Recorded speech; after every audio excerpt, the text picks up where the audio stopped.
electricity. और what is the electric current? What is the importance of electricity?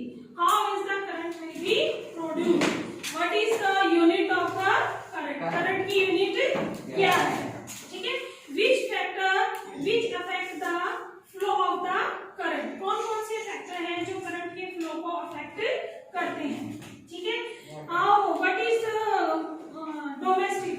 How much domestic use of electric circuit? ठीक है? Electric current में voltameter के बारे में पढ़ेंगे, रेजिस्टेंस के बारे में पढ़ेंगे, ठीक है? डोमेस्टिक सर्किट के बारे में पढ़ेंगे कि जहाँ पर इलेक्ट्रिक करंट यूज होता है। तो सबसे पहले जब हम इलेक्ट्रिसिटी का चैप्टर पढ़ते हैं तो माइंड में पहला क्वेश्चन आता है what is the current?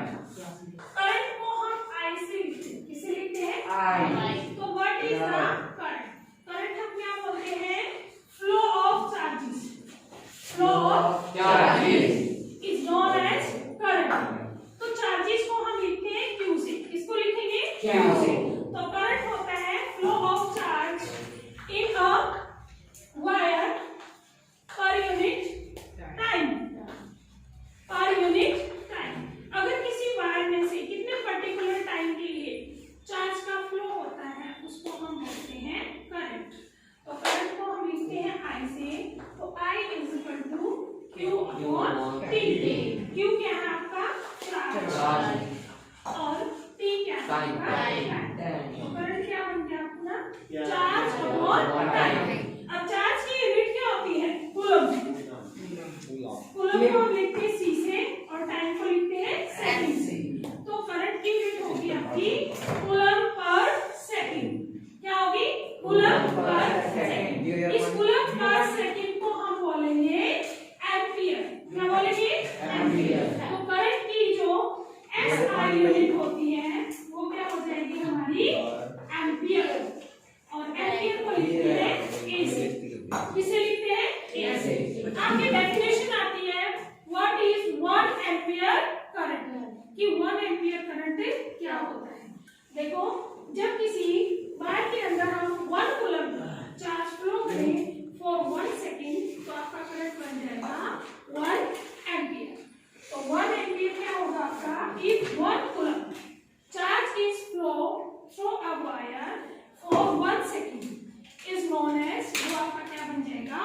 1 ampere current. ठीक है? अब इस एम्पियर करंट को मापने के लिए हमारे पास एक इंस्ट्रूमेंट होता है जिसको हम बोलते हैं एमीटर। क्या बोलते हैं? एमीटर। एमीटर एक सर्किट के अंदर ए के फॉर्म में इस तरीके से जुड़ा होता है। इसका सिंबल है एमीटर का। इसका एक टर्मिनल पॉजिटिव होता है, दूसरा क्या है? नेगेटिव। और इसको हम सर्किट के अंदर हमेशा किसमें जोड़ते हैं? सीरीज में। अब सर्किट क्या हो गया? जैसे मान लो ये हमारी वायर है और इसके अंदर से आपका करंट फ्लो हो रहा है। ये हमने एक बैटरी लगाई है और ये हमने एक की लगाई है। तो close and continuous path in which current is flow is known as electric circuit. ये कॉपर वायर है। ये आपका करंट फ्लो हो रहा है from positive terminal to negative terminal. ये बैटरी का जो बड़े वाला डंडा होता है ये पॉजिटिव होता है, छोटे वाला क्या होता है? नेगेटिव। तो सर्किट के अंदर जो करंट फ्लो होगा वो पॉजिटिव टर्मिनल से कहां जाएगा? Negative terminal. ठीक है? और चार्ज हमेशा फ्लो होता है नेगेटिव टर्मिनल से पॉजिटिव टर्मिनल। तो हमेशा जो करंट की डायरेक्शन होती है वो होती है opposite to direction of the flow of electron. हमेशा क्या होगी? Opposite to direction flow of electron. जैसे इलेक्ट्रॉन फ्लो करेंगे नेगेटिव टर्मिनल से पॉजिटिव टर्मिनल और करंट फ्लो करेगा पॉजिटिव टर्मिनल से नेगेटिव टर्मिनल। तो इस क्लोज और कंटीन्यूअस पाथ को हम क्या बोलते हैं? Electric circuit. और ये आपका पेपर में भी आता है। और ये जो एमीटर है ये सर्किट में हमेशा सीरीज में जुड़ता है। किसमें जुड़ेगा? सीरीज के अंदर जुड़ता है। ठीक है? और इसकी एसआई यूनिट क्या होती है? एम्पियर। क्या होगी? एम्पियर। ठीक है? एम्पियर। ठीक है? करंट को हम मिली एम्पियर और माइक्रो एम्पियर में भी माप सकते हैं। जैसे 1 मिली एम्पियर आपका इक्वल टू होगा 10⁻⁴ पावर माइनस के 3 एम्पियर देगा, ठीक है। और 1 माइक्रोमीटर होगा, माइक्रो एम्पियर होगा 10 टू पावर माइनस के 6 एम्पियर, ठीक है। जैसे एम्पियर में करंट मापते हैं तो ये छोटी यूनिट होती है, करंट आपका मिली एम्पियर और माइक्रो एम्पियर में भी हम मेजर कर सकते हैं। Milli means 10 to power minus के 3 एम्पियर और micro means 10 to power minus के 6 एम्पियर। जैसे आपका क्वेश्चन है, a current of 0.5 ampere is drawn by a filament of electric bulb for 10 metre, यानी कि आपके सर्किट के अंदर से करंट है वो 0.5 एम्पियर फ्लो हो रहा है, ठीक है। और कितने टाइम के लिए? For 10 second. तो क्वेश्चन है, find the amount of electric charge, कि उसके अंदर से कितना इलेक्ट्रिक चार्ज फ्लो होगा, यानी कि आपने किसकी वैल्यू निकालनी है? Q, ठीक है। हमें I का फार्मूला पता है, करंट क्या होता है? Q अपॉन टाइम, ठीक है। तो Q क्या हो जाएगा आपका? Current into time. तो करंट कितना आपका? 0.5 इंटू 10। इस पॉइंट को हटाओ, 10 से 10 कैंसिल, तो आपका क्या आ जाएगा? 5 कूलम। कितना चार्ज फ्लो हो रहा है सर्किट से? 5 कूलम। जो करंट की खोज है, इसकी जो ऐसा यूनिट है, फ्रेंड्स साइंटिस्ट था मैरी एम्पियर, मैरी एम्पियर, उसी के नाम से इसकी जो आपकी यूनिट दी गई है एम्पियर, ठीक है। नेक्स्ट आपका आता है पोटेंशियल डिफरेंस। पोटेंशियल डिफरेंस,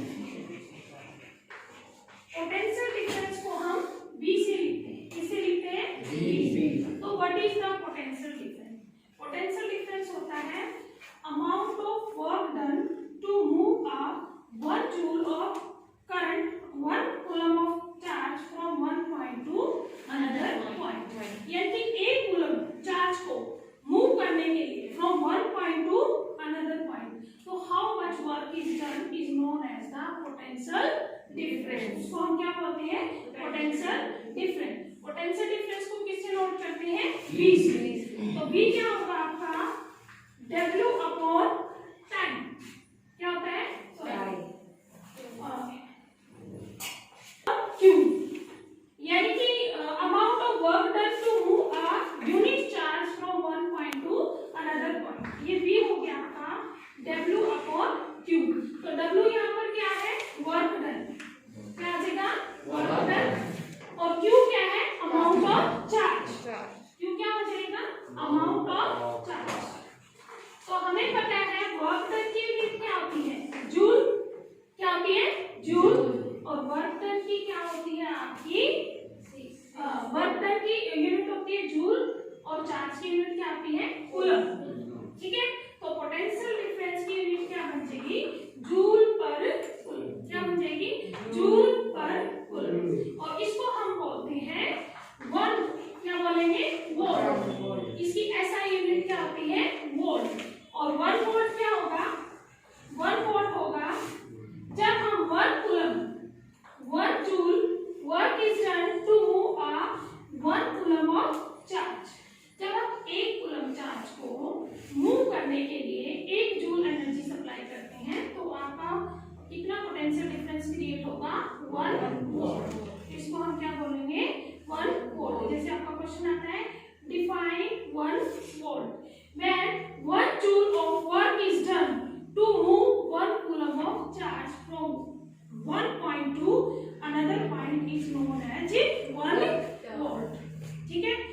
इसको पोटेंशियल डिफरेंस को मेजर करने के लिए भी हमारे पास एक इंस्ट्रूमेंट होता है, उसको हम क्या बोलते हैं? वोल्टामीटर। क्या बोलेंगे उसको? वोल्टामीटर को किससे रिप्रेजेंट करते हैं? ऐसे V से।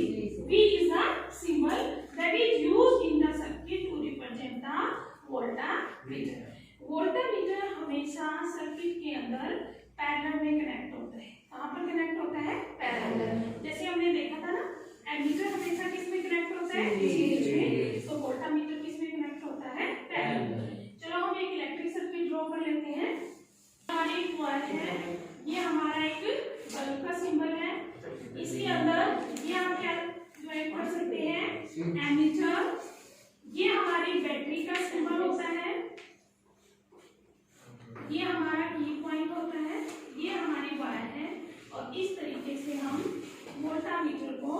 ज्वाइंट कर सकते हैं। ठीक है, तो ये हमारा क्या बन जाएगा, एक इलेक्ट्रिक सर्किट। अगर इस सर्किट में हम ध्यान से देखें, V इज द वोल्टामीटर और A क्या है आपका एमीटर। अब जैसे बैटरी है, ये बैटरी का पॉजिटिव टर्मिनल है, ये नेगेटिव टर्मिनल है, तो जो करंट I है वो फ्लो कैसा होगा, पॉजिटिव टू नेगेटिव, ये ऐसे ही सर्किट के अंदर से जाएगा। तो वोल्टामीटर का ये लेफ्ट वाला टर्मिनल पॉजिटिव, ये क्या हो जाएगा नेगेटिव, एमीटर का ये पॉजिटिव और ये क्या हो जाएगा नेगेटिव। क्लियर है? यस। अब आप क्वेश्चन भी कर सकते हैं, how is done in moving A charge of 2 coulomb across the 2 point having a potential difference of 12 volt. ये कह रहा है कि पोटेंशियल डिफरेंस है आपका 12 वोल्ट और अमाउंट ऑफ वर्क डन पूछा है इसने, अगर 2 कूलम चार्ज कितना है आपका 2 कूलम। ये कह रहे हैं अगर 2 कूलम चार्ज को मूव करना है across a potential difference of 12 volt, तो how much work is done. तो इसने क्या पूछा है, कितना वर्क डन करें। तो हमें पता है V का फार्मूला क्या होता है, बोलो, V is equal to W upon Q। तो हमें वर्क डन निकालना है, तो वर्क डन क्या हो जाएगा, V इंटू Q।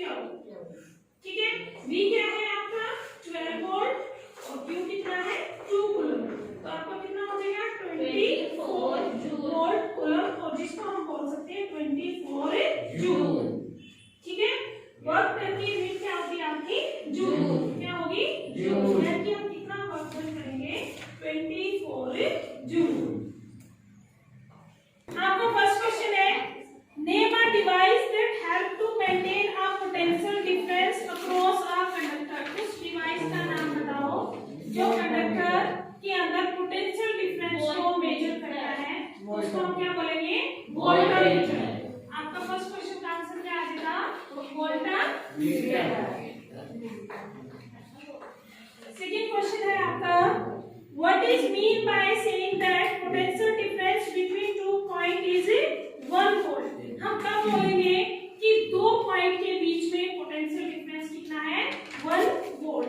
तो हम कब बोलेंगे, when 1 joule of work is done to moving 1 coulomb of charge from one point to another point. इसको हम क्या बोलेंगे, 1 वोल्ट।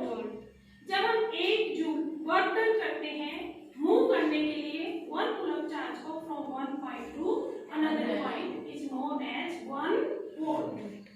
नेक्स्ट क्वेश्चन है, how much energy is given to each coulomb. Each का मतलब होता है 1 कूलम, आपका चार्ज कितना दिया हुआ है 1 कूलम।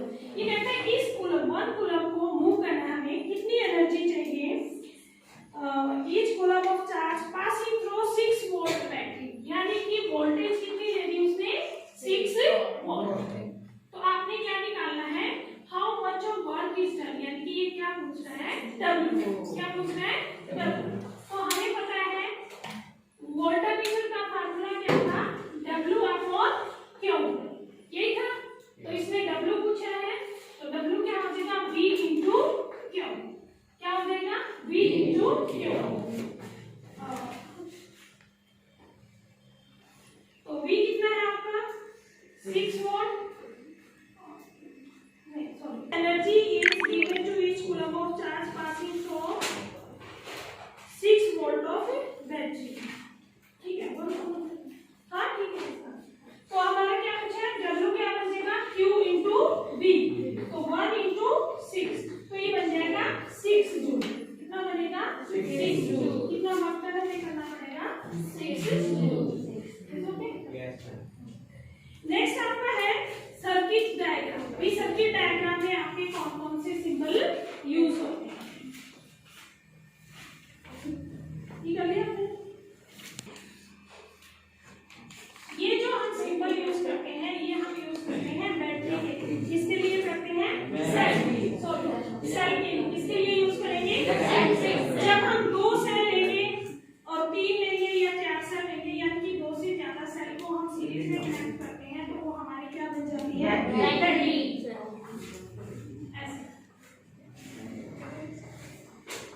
तो ये नेगेटिव टर्मिनल होता है, ये पॉजिटिव, और ये क्या बन जाती है आपकी battery. That is the symbol of battery.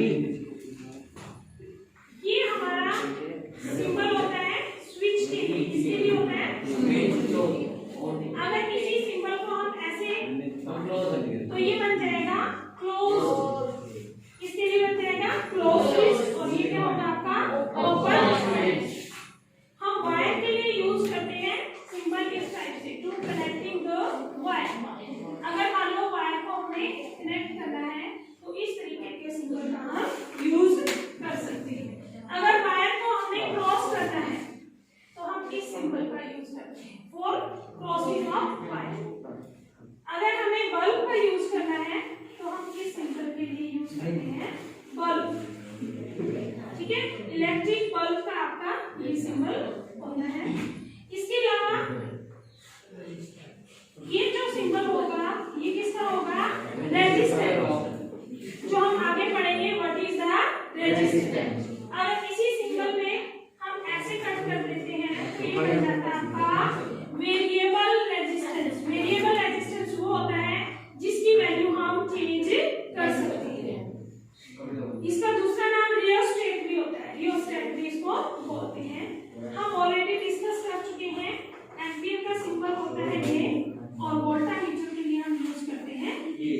These are the symbol which are used in the electric circuit or to make an electric circuit.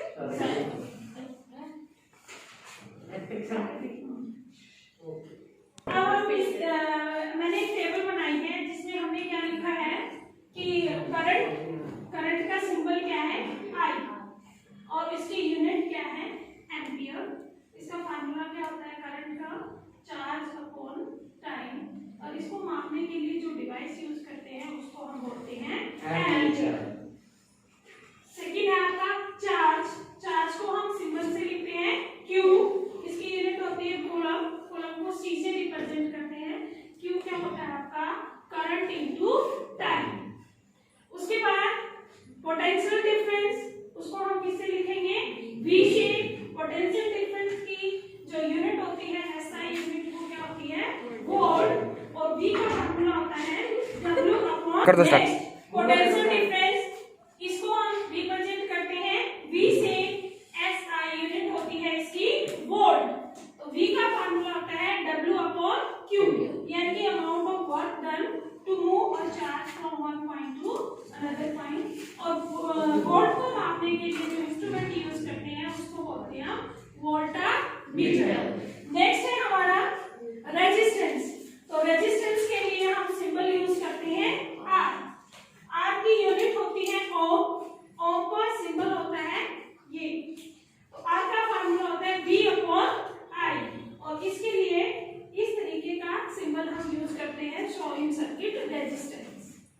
Next है हमारा रेजिस्टिविटी। इसको हम लिखते हैं रो से, रो, और इसकी यूनिट होती है ओम मीटर, और इसका फार्मूला होता है रो का resistance into area divide by length. So these are the different quantity or terms which are used in the chapter of electricity. अब नेक्स्ट हम पढ़ेंगे ओम्स लॉ। अब हम पढ़ेंगे ओम्स लॉ, ठीक है। ओम्स लॉ क्या कहता है? Ohm's law state that potential difference between two points is directly proportional to the electric current at a constant temperature। यानी कि अगर मान लो किसी वायर के अंदर से करंट पास हो रहा है तो उसमें कितना पोटेंशियल डिफरेंस जनरेट होगा वो कहलाएगा हमारा ओम्स लॉ, यानी कि V directly proportional to I। तो V is equal to IR, where R is used for the constant of proportionality। हम यहाँ R का यूज इस निशान को हटाने के लिए करते हैं, और ये कहलाता है कांस्टेंट ऑफ प्रोपोर्शनलिटी। तो R की वैल्यू हम निकाल सकते हैं V अपॉन I। तो V को हम मापते हैं वोल्ट में, और I क्या हो गया हमारा करंट जिसको हम मेजर करते हैं एम्पियर में। तो R की यूनिट बनेगी वोल्ट पर एम्पियर, और इसको हम बोलते हैं ओम्स। तो ओम्स का सिंबल है हमारा दिस। तो अगर हम ग्राफ प्लॉट करते हैं between potential difference and current तो हमारी कांस्टेंट लाइन आती है, यानी कि with increase of current potential difference will be increase, यानी कि जो करंट और पोटेंशियल है दोनों एक दूसरे के डायरेक्टली प्रोपोर्शनल है। अब कुछ ऐसे फैक्टर हैं व्हिच अफेक्ट द वैल्यू